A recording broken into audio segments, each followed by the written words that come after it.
நிறைய விசுவாசிகளுக்கு இந்த பிரச்சனை இருக்கு. சர்ச்சுக்கு வந்துடுறாங்க, காலைல கிளம்பி வசனம் கேட்குறாங்க, நோட்ஸ் எடுக்கிறாங்க.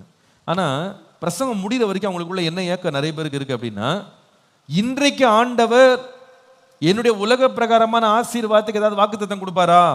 நான் உள்ள வந்ததை விட நான் வெளியே போகும்போது இன்னும் நான் செழிப்பா இருப்பேன், ஆசீர்வாதமா இருப்பேன், உலக லெவல்ல நான் இன்னும் பெரியவனா வருவேன்ற மாதிரி ஏதாவது வாக்குத்தத்தம் ஆலோசனை நீ கிடைக்குமா அப்படின்னு வெயிட் பண்றாங்க.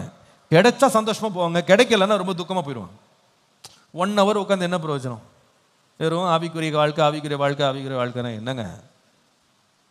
நீ இதை வாங்குவாய், இதை கட்டுவாய், எழுப்புவாய், நாட்டுவாய், கனி சாப்பிடுவாய், புசிப்பாய், எழும்புவாய், உடுத்துவாய் எல்லாம் சொன்னா நல்லா இருக்கும், குதூகலமா இருக்கும், ஒரு அல்லேலூயா சொல்லலாம். இவர் என்ன ஒரே ஸ்பிரிச்சுவல்னே போயிட்டே இருக்காரு.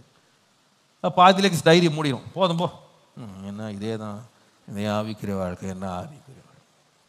அவங்களுக்கு பாதியிலே அவங்களுக்கு இன்ட்ரெஸ்ட் போயிடும். அந்த டைரியில் நோட்ஸ் பார்த்தீங்கன்னா அந்த பாதி தான் இருக்கும், அதுக்கு மேலே எல்லாம் பிளாங்க் தான்.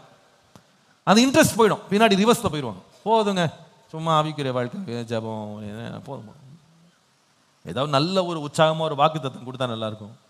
என்ன வாக்கு தத்தம்? நீ கோடா கோடியாய் பெருகுவா, அல்லேலூயா. உடனே தூங்குற ஆள்லாம் எழுந்திருவாங்க, பிரம்படன் எல்லாம் எழுந்துச்சு ஒரே கை தட்டி ஆரவாரமா ஆர்ப்பாட்டமாயிரும்.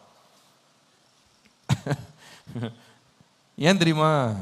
ஆவிக்குரிய வாழ்க்கையில முன்னேறணும்னு நம்ம நினைக்கும் போது நம்மை தடை பண்றது என்னது? உலக கவலை, ஐஸ்வர்யத்தின் மயக்கம்.